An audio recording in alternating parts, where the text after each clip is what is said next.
So what I would prefer, from the government side or the policy maker side, that if we can have one overarching agencies like Transnova of Norway, who is empowered and who is given the enough fund to support the new technology in transport to reduce the emissions. I'm not talking about only the electric vehicle. Obviously, in this process, India is a large country. We need to have a different kind of technology as well. But I'm saying that there should be one dedicated, empowered agencies which can support these new technologies. So these agencies can support developing charging infra both through private and public sectors.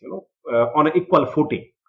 At the same time, I would also like to have someone forming a voluntary EV user associations who can help in creating awareness among the different users, because awareness is something on which the work is not being done.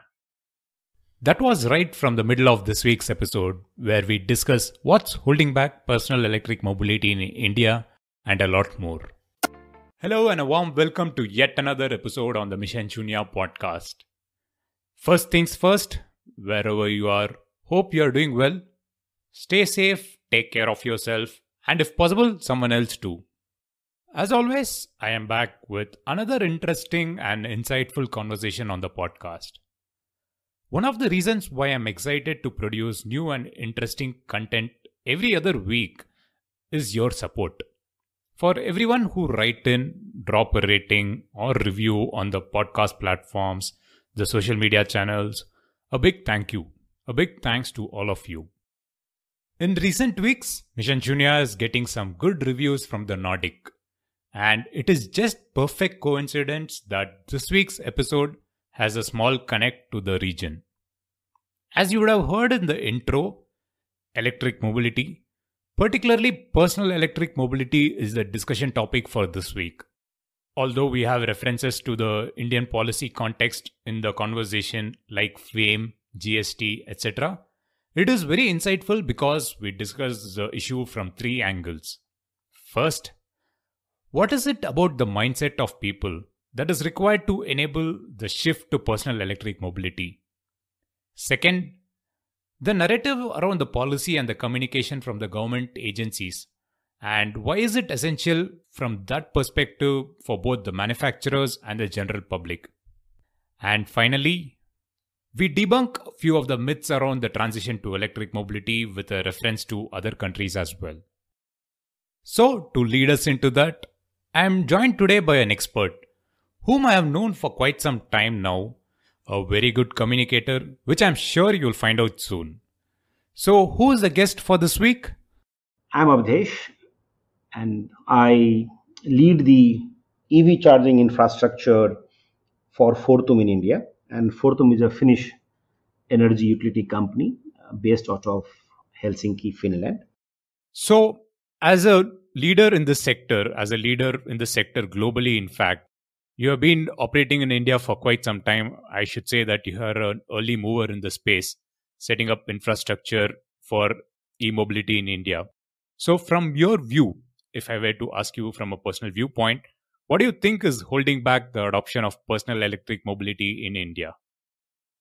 Yeah, Grace, this is a very good question. And, I would say in order to understand this, we need to first decipher what are the enablers for electric mobility adoption as personal or commercial, light or heavy vehicle, as these are just subset of this larger universe of electric mobility. Correct. So if all the levers of electric mobility falls in place, I believe it will translate into adoption by all segments. See, the world is grappling with impact of rising global temperature currently. And locally as well, cities and urban cities are experiencing severe pollution. So in fact, these two in combination playing havoc with the humanity itself. The former is threatening the survival of Homo sapiens, whereas the latter affects the health on a daily basis, for us in terms of the lungs disease and all. Correct. And energy generation and transportation has to take the larger blame, because of this. And so decarbonization of these two elements is very, very important, and it has taken the priority in order to survive. As far as decarbonization of energy generation is concerned, how we are doing it, it is getting at much faster rate because we have adopted the solar, the wind, the hydro, and this is going at a full pace. Correct. However, decarbonization of transport, you would understand, is very complex. When I say complex, because still it is dominated by fossil fuels, particularly the road and aviation. With the railway has almost been electrified. Earlier, the railway used to be driven by a steam engine, later on, by the diesel. But globally, the railway has been fully electrified. So that leaves the scope for road transport and aviation to get electrified or get rid of the fossil fuels. And that's where comes the importance of the electrification of the personal mobility. So electrifying aviation using battery still seems to be very high, I would say the tough propositions. Whereas the road transport with light duty vehicles dominating the space is a good candidate case for getting electrified using battery. Having said so, it is very interesting to take note, Girish, that light duty vehicles have been present for more than 100 years. Correct. This is very important to take note of. Once it used to have, in fact, electric vehicle used to have 1/3 of market share in US market, in the early 20th century. But it got killed with the invention of the ice and discovery of oil fields. Because the latter, the ice and the discovery of oil fields, gave huge convenience to us, both in terms of economy as well as the use. So electric vehicles got left behind. And how it happened again? So when the oil shock happened during the 70s, US took the first step to reignite electrification of vehicles. True. Despite that, electrification of the road transport could not move much ahead before Tesla took the decisive step in these directions. And then, especially during the last 10 years, Europe and China and US taking the lead, electrification of vehicle has been gaining momentum. And as you understand, recently, if we go by the International Energy Agency's outlook on the EV, Europe has, for the first time, taken over China in terms of number of sales of the electric vehicle. So here I would like to mention, effort of Europe in particular, which has pushed OEMs to go for the zero emission vehicles because they are putting a very stringent emission norms. Besides, the different countries in Europe, they are offering various incentives to promote EVs and disincentives to discourage buyers to go for the ICE vehicles.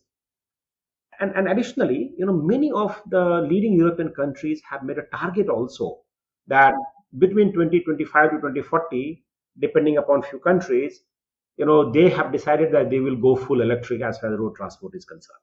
No more ICE vehicles beyond this period. These are the enablers, which has provided the scale to the battery as well as the vehicle manufacturer because they require a scale to bring down the cost. To increase the efficiency of the vehicles, the scale is important. True.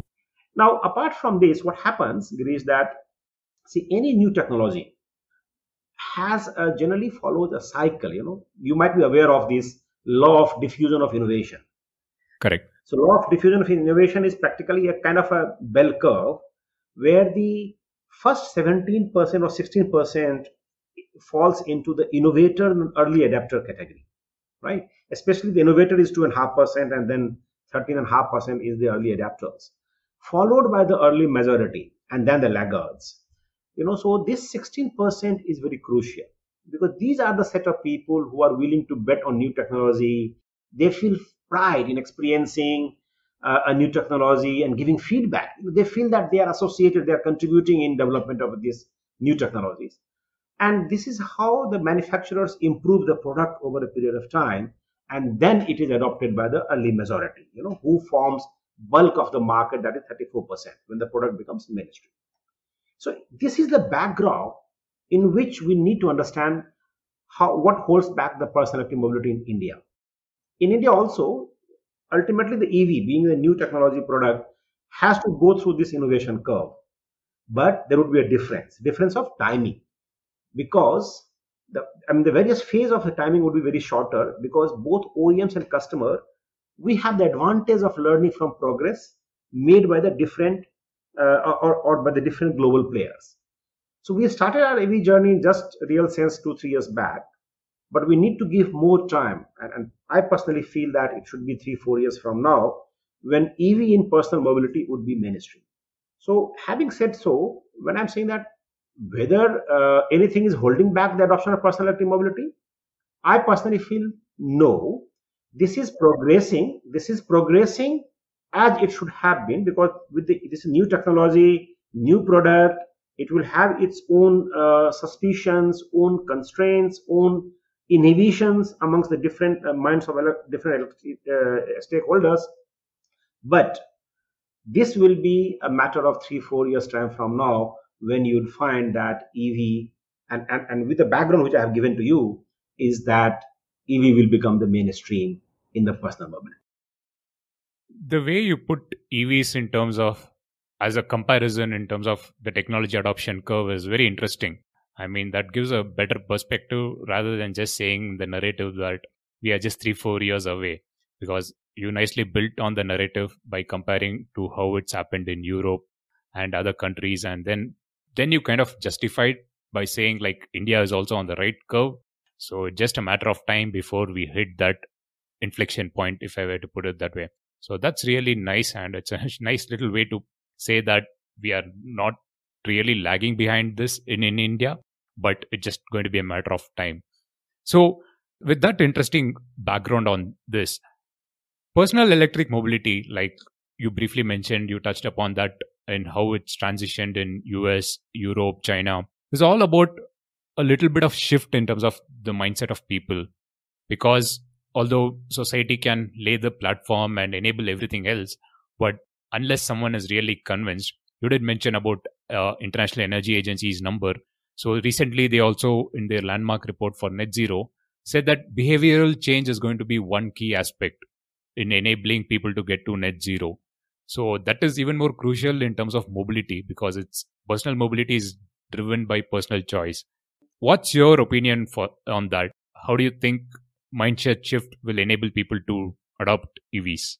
Yeah, thank you, Girish. I mean, this is interesting. I would say very interesting point. The mindset shift. See, any change needs time. Correct. And any behavior which has been conditioned over a very long time is very difficult to do away with. Now, imagine the ICE vehicles. This has been with us for more than 100 years. We have been conditioned. We don't blink our eyes when we go and decide to buy any vehicles. We don't blink our eyes that where would I get the gasoline tank filled in? Because you see, adequate number of the petrol stations, diesel stations, the CNG everywhere across the city. Correct. Or even if you travel along the highways. So this has become a part of our behavior which has been conditioned over 100 years. It's very difficult to do away with that. Here, I would like to bring, some philosophy here from the behavioral psychology. You might be knowing Mr. B.F. Skinner. He was the behavioral psychologist during the 1904 to 1990. 1990, he died. From his theory, we learn that behavior is the result of the rewards and punishments associated with that behavior. So means any behavior is a product of rewards and punishments which goes with that behavior. So essentially, he identified 4 conditioning: positive reinforcement, negative reinforcement, punishment, and extinctions. What does it mean? Positive and negative reinforcement strengthens a particular behavior, as you can, very much visualize, making it more likely to occur, Correct. And punishment and extinction weakens a particular behavior. It reduces the behavior. So this is what we require in personal electric mobility as well. Positive reinforcement can be given by way of fiscal and non-fiscal incentives, whereas negative reinforcement could be by, linking the tax on vehicle with degree of emission from the vehicles. So like the GST, I'll give you an example. GST at 5% for EV is a positive reinforcement. Correct. Whereas GST of 28% to 50% on ICE is a negative reinforcement. Because you encourage the people to go, if you buy electric, you'll be paying less tax. If you buy ICE, you'll be paying more tax. waiving of registration and road tax, these are the positive reinforcements. Despite all these positive reinforcement coming in the form of GST, lesser GST, waiving of registrations, road tax, why it has not able to draw the desired response from the individual customers? So there, I believe the FAME2 should take a larger responsibility for this one. What it has conveyed, especially on the four-wheeler personal mobility, it sends the message that the private or the personal mobility is not their priority of the government. Correct. Now, important part to remember is that the four-wheeler personal segment is the largest segment of vehicles for all stakeholders. See, in four-wheeler segment, OEM's fortune, I would say, hinges on how this segment of the customer behaves. If they do not pick up the vehicles, the OEM shivers, right? During this COVID, we have got these demonstrations. When the customers did not buy the car, the OEM suffered. Correct. The overall sales declined. So this is an important segment. And you are saying that this is not a priority for us.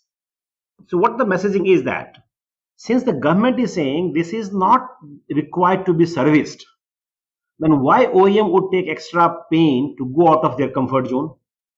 They don't have any incentive. So I am of the view that the FAME2 should allow demand incentive on EV, irrespective of its use, whether it's for personal or it's for commercial. And this is particularly true post-COVID, when people would prefer to travel in personal vehicles. So I feel the larger problem is coming from the, I would say, misdirected message from the FAME2, where the government is not bringing the personal mobility, particularly on the four-wheeler segment I'm talking about here, into the fold of the FAME2. Whether they would have given much boost or not, that's a matter of, that's a moot point. But the signal, at least the messaging the government is giving to the OEM that the personal car segment is not my priority, and so OEM feels fine. If the personal car is not your priority, then I have to serve only 35,000 cars on the commercial. True. So this is, I would say, where something has to be corrected before this becomes a very clear, focused messaging on the EV. I mean, that's interesting. That's interesting to know that communication from the government is not really convincing the public. As you rightly said, the FAME2 policy by the government is kind of prioritizing shared mobility, vehicles used for public transportation, but not for private use. On the other hand, I think the narrative from the government is also tilting towards two-wheelers and three-wheelers. So what's your take on that? See, as we understand, India has very clearly four distinct segments in the vehicle: two-wheelers, three-wheelers, four-wheeler passenger cars, and the commercial vehicle. If India has to contribute towards the climate change and to fight the local level pollutions, each segment needs to get electrified. Correct. And I'm not in favor of fixing any inter-se priority between these segments by government for electrifications, particularly when automobile sector is completely in private sector. I'm not aware that the government agency is involved in manufacturing of whether the car or the bus or the two-wheeler or three-wheelers. So it's purely dominated by the private sector. So once it is dominated by the private sector, this should be left to the industry and the market. What government needs to do? Government needs to provide the policy framework, and that framework needs to be built on larger goals like climate change and the local level pollutions, import of oils, and that's it. After all, it is the interplay between end customer and the OEM which decide what gets sold in the market. Now, what is happening here? The government is dictating that four-wheeler is not my priority, private is not priority, only two-wheelers and three-wheelers is my priority, right? Correct. Whereas, let's see, it's a fact that two-wheeler is dominating the market. I'm talking of overall automobile sector. True. And that is expected also, because we have a larger populations where the purchasing capacity is less. So obviously people would be trying to go for mobility, then they would go for the two-wheeler as a personal mobility options. Correct. But does that mean that this is low-hanging fruit, as it is generally made us to believe? I don't think so. See what happens. The incremental cost in each segment is almost same in terms of percentage. So let's say two-wheelers, if it is normal ICE two-wheelers is costing around 60,000, a good product lithium-ion based scooter, currently scooter, I'm not talking about even the bike, because there is only probably one manufacturer who has showcased one bike on electric vehicles. Otherwise, most of the manufacturers are selling the scooters. Correct. And the difference is almost 80 to 90% over, excess price over the, competitor ICE vehicle. Now, similar thing is in the four-wheeler as well. In the four-wheeler also, you have a vehicles which is available at almost 60 to 70% extra price over the equivalent segment in the four-wheeler segment as well. And you can take any example, whether you take Hyundai Kona, whether you take Nexon, whether you take MG ZS, corresponding to their respective or equivalent product in the ICE, the price of this vehicle is around 60% to 70% higher. Correct. Right? So incremental cost in terms of percentage is same, right? In both the segment. Correct. So I believe the customer of four-wheeler segment is favorably positioned, to spend this additional cost. Why? Because of their larger paying capacity. True. As well as, they have a larger borrowing capacity. Correct. And incidentally, and I think in India, most of the people, individual buyers I'm talking about, they are buying the vehicles, whether it's a two-wheelers or four-wheeler, on borrowed money. Correct. The bank financed money or NBFC's financed money. Another important aspect in terms of two-wheelers and four-wheelers. See, our narrative on the method of electrification has to be right. Currently, this is very, very confusing and very skewed. I tell you how. And in fact, my view is that this is where the most of the confusion also lies, that the two-wheeler is probably gaining ground and four-wheeler is not. I will try to give you some data that will help you understand that this narrative is wrong. Sure. See, when we talk about the constraint, challenges like high cost, lack of charging infra, that this is plaguing the EV sector, what battery chemistry comes to your mind? It is lithium-ion. Exactly. It's not the lead acid. Now, whereas when you talk about numbers, particularly in two-wheelers and three-wheelers, the lead acid battery-based EV gets mixed up with the lithium-ion. So I give you one example.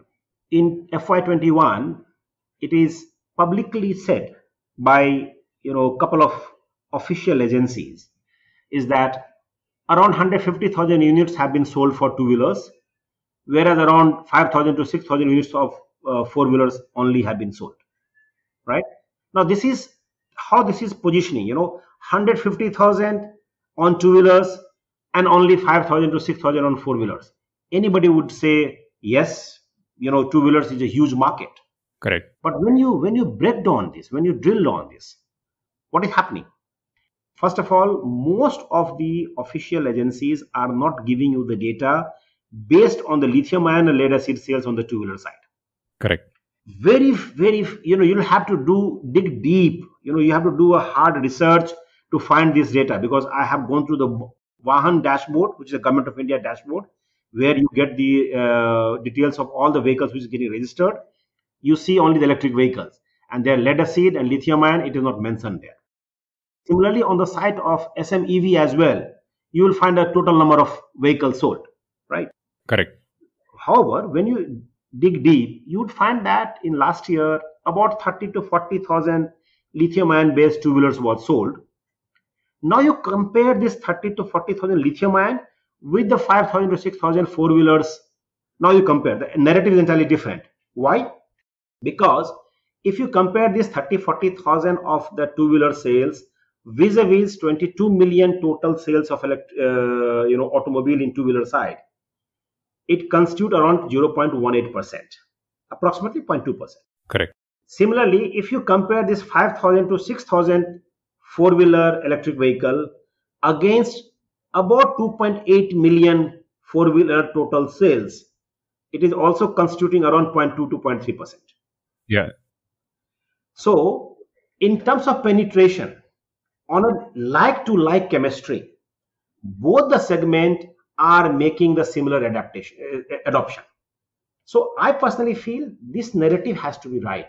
The narrative is currently flawed, where we compare this 150,000 or 200,000 of two-wheelers with the 5,000 of four-wheelers.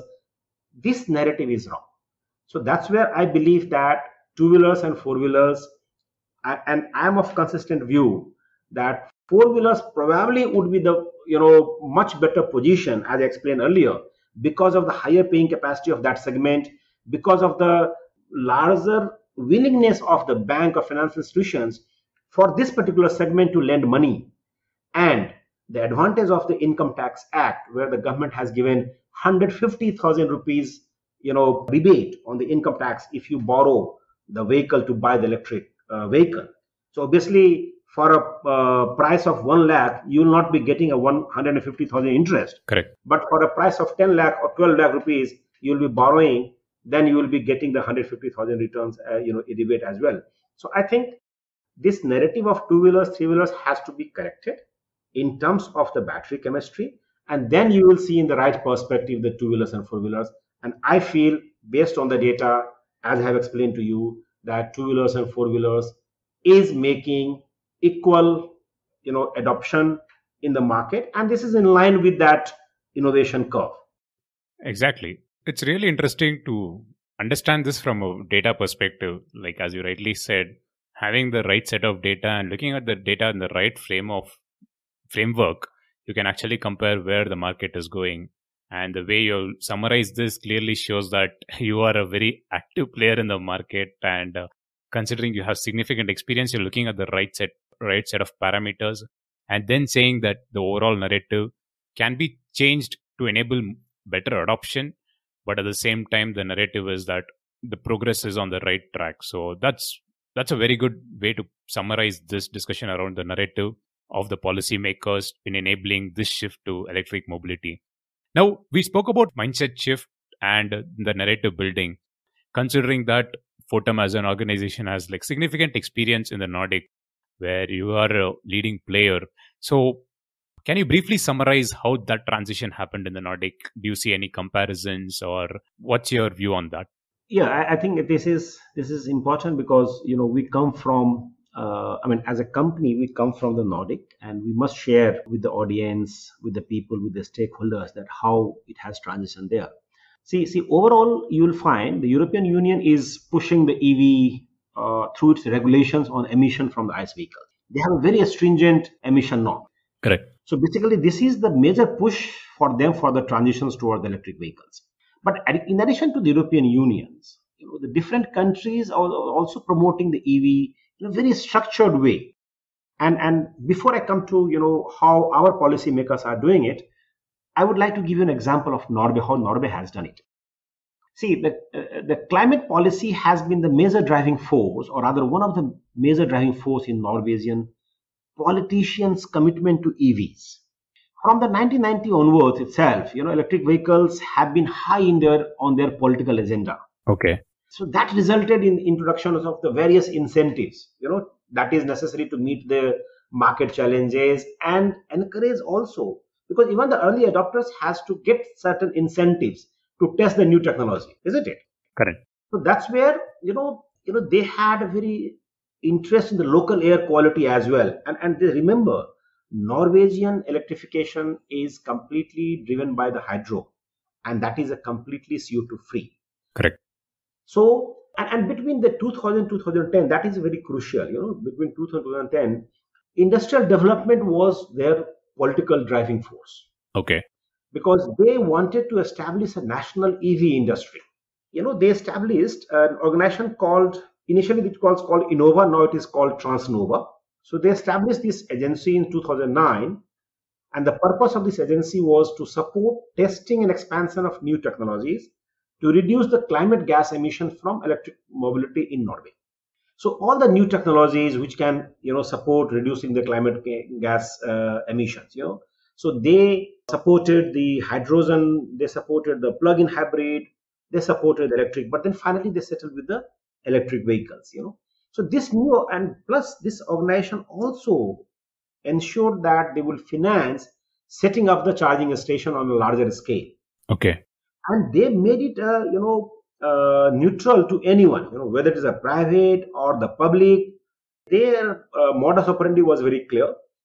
They identified the stretch. They did not support in the cities, because they said the cities, if we promote the electric vehicle, automatically the public charging infrastructure will be economical. Okay. But on the highways, where we have to encourage the people to go and drive, they started giving subsidy, a capex subsidy. Okay. Unlike our country, where we give a 70% of the electric vehicle supply equipment cost and no cost towards electrification. So they said that no, nothing doing. Entire charging infrastructure cost can be borne with a ceiling, with a 30,000 euro, with a ceiling that can be supported by or subsidized by this agency Transnova, and irrespective of whether you are a private sector or a public sector, anybody can get this one if they meet the certain laid down criteria. Okay. Another important thing happened in that country is that electric vehicle user association was developed, and this this is very active user association. This is one of its kind in the world. Okay. This plays an important role. So what they do, they support their users, members, to get most out of the vehicles by compiling all the information which is available in the market and making those informations on the charging facilities, to recruiting the drivers, to training the drivers, disseminating different activities. They facilitated knowledge transfer as well. So they played a very active role in creating the awareness in the existing as well as the larger prospective users.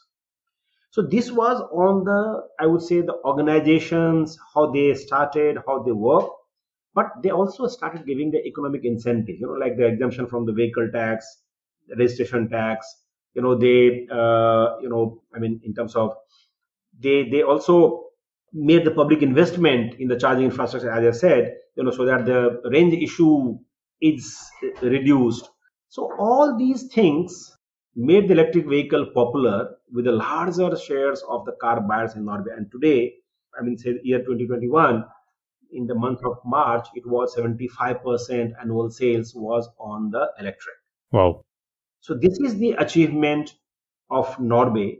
And as I have explained to you, this is possible when you have a very focused and very, I would say, very structured policy making, very focused and very directional. Unfortunately, in India, we are not moving with that kind of clarity and that kind of a structure in place. That's a nice little short summary of how this transition happened. As you rightly said, there are two sides to this. One is enabling the ecosystem to develop, that is enabling the OEMs and charging infrastructure players to kind of set up the infrastructure. And then on the other side, demand side, enabling people to purchase the vehicles by providing the right incentives. And those are interesting numbers. I think Norway and Nordic region in general is kind of year on year sales is increasing significantly, and the penetration numbers like 75% is really phenomenal. So that's really good, and hopefully this can actually, lessons from this can actually be taken, and players like you can bring it to the Indian market and the progress can be made. Now, on a final note, I kind of have to ask this. We spoke about the narrative, we spoke about the mindset shift that is required to transitioning to electric mobility, but there is also this aspect of it which you actually deal with this on a regular basis, that is dealing with the myths and misconceptions in the market.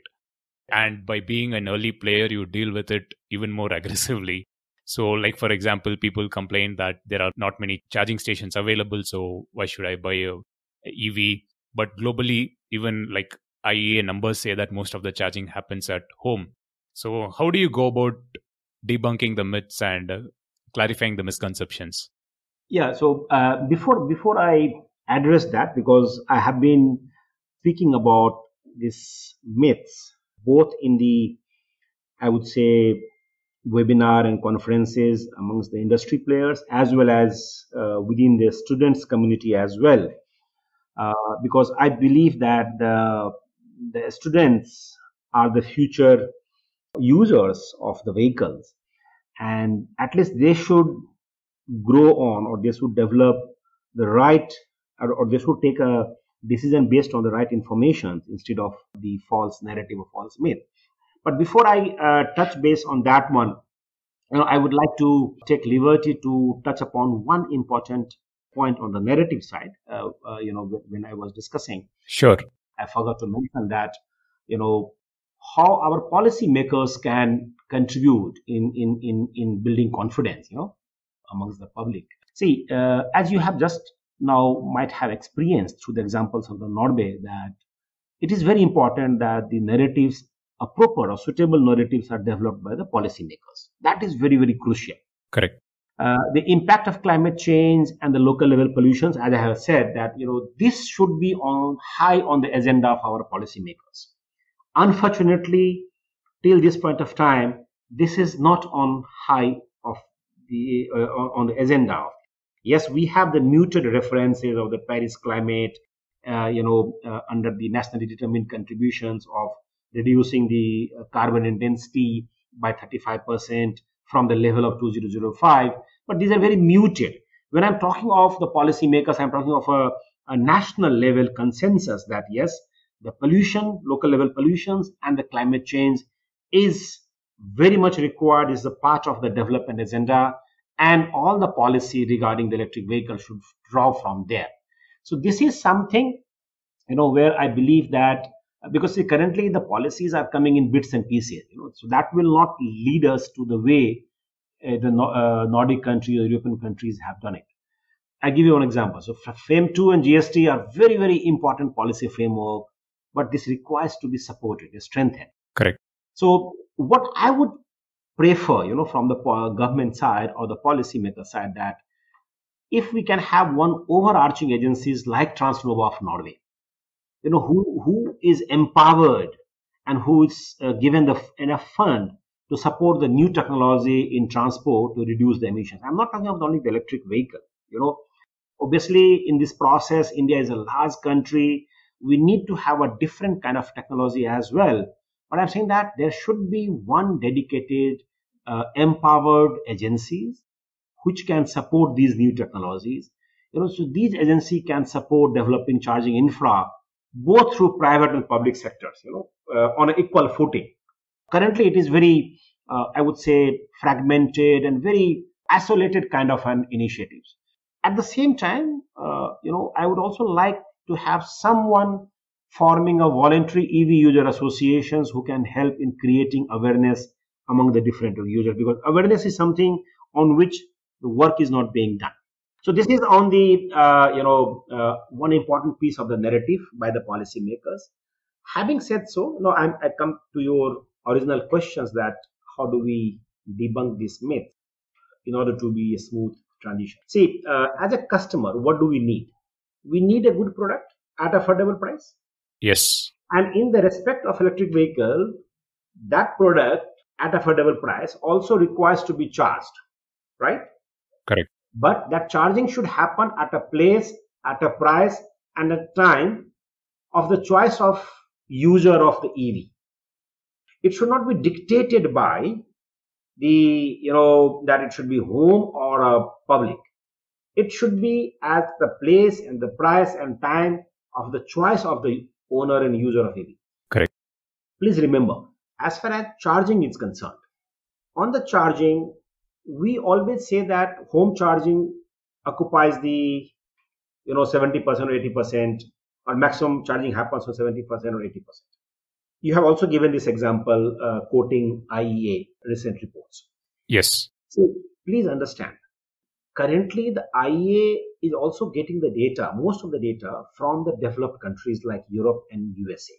And also understand now the innovation curve, the early adopters and the innovators. Correct. Now it is going to the mass market, right? Norway has entered the mass market now. And similarly, other countries are also now gradually entering. Still, the France, Germany, UK still on the, I would say, on the left side of the curve. Correct. So what happens? Invariably, these innovators and early adopters are in Europe and US are very high, income group. They are generally dwelling in a single bungalow.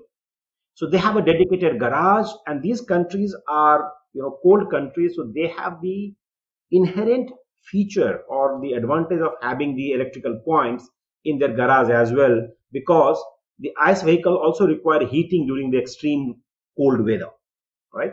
True.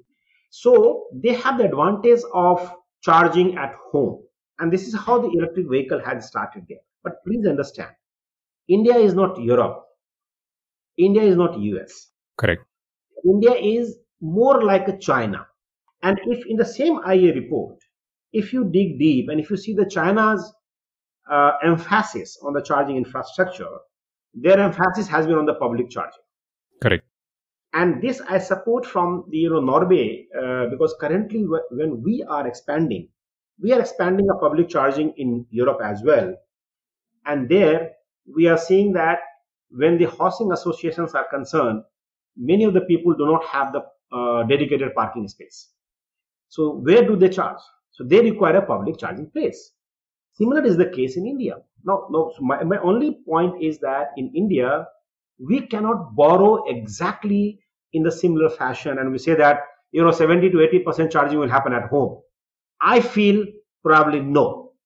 Most of the charging in India would happen either at workplace or at public place. Very few people, actually even the government of India data says, even in the urban cities, 60 to 70% of the cars, I'm talking about the cars, are parked on street without authorized parking. So it means only 20-30% of the owners have a dedicated car park. Yes, the initial set of people, those innovators and early adopters, some of them, I'm not saying 100% of that 16% bracket, some of them will have the luxury of having a dedicated garage and they can find charging at home. Perfect.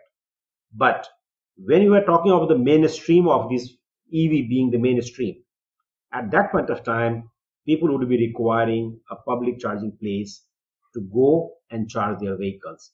So as far as four-wheeler is concerned, the public charging is definitely one of the important elements. And I firmly believe that the charging network has to proceed before the sale of the car happens on the larger scale. Because as a consumer, as I said in the earlier part of the discussions, that we have been conditioned over 100 years that we don't blink our eyes where to fill the gasoline tank of our ICE vehicles. Correct. People expect this because now behavior has there. Now, if you want to change it, you have to have a similar kind of a stimuli. And how do you bring that stimuli? By creating the charging infrastructure, which brings the visibility, which gives the visibility to the end consumer. So when they go and buy an electric car, whether it's a CCS or Ceremo or DC001, they don't blink their eyes. They said, fine, I have seen the charging infrastructure at Connaught Place. I have seen the charging infrastructure as Rajouri Garden. I have seen the charging infrastructure at Gurgaon, and I don't have any problem. I will go and I'll fill the battery there. So for me, this is on the four-wheeler segment.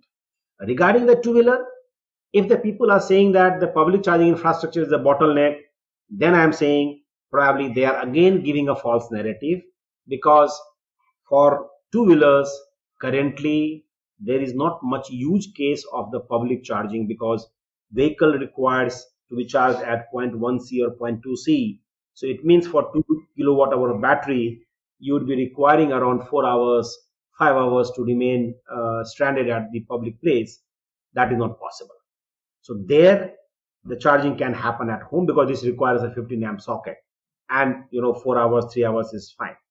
So in two wheelers, probably the home charging can happen.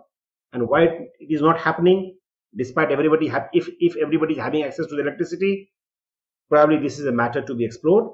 But as far as four-wheeler is concerned, I clearly see that a public charging, a robust public charging, ubiquitous public charging is a sine qua non for adoption of the electric vehicle in the ultimate scenario. I again really like the way you put data into the entire narrative. So again, with data and comparisons to different markets, and as you rightly said, comparing India to China will be probably more appropriate because those are mass market adopters rather than the early adopters or innovators like the US or Europe. So that gives the narrative a real meaningful outlook. So with that, it kind of clarifies that yes, public charging infrastructure has to be set up, and once the setup is there and it's rolling, probably we will see more adoption in the electric mobility. That kind of circles back to the entire question which we started the conversation. How do we enable the mindset shift, and how do we build confidence in the public mindset? So that's a wonderful little wrap on how we can get to that level by enabling infrastructure precede the rollout of electric vehicles. So it has been a wonderful conversation, and I'm sure it is very clearly evident that you are an active player, and all that you kind of mentioned are really backed by solid data, cross country studies, on ground data. So it really builds confidence in the narrative and very clear on what needs to happen, how it will happen, and what are the enablers. So thank you very much for taking time and joining me on the podcast. Thank you, Girish. And it was pleasure always talking to you because your questions are very incisive. When I say incisive, it provokes thinking. You need to be very spontaneous, and you need to be very genuine in bringing out the data and the facts. So thank you, and it's always pleasure to be part of your podcast. Likewise, it's been an absolute pleasure, and I should give listeners a little background that we have known each other for quite some time now, and we have had multiple discussions around this topic, and it continues to evolve over the years. So that's a very positive sign. Thank you. And with that, it's a wrap on this episode.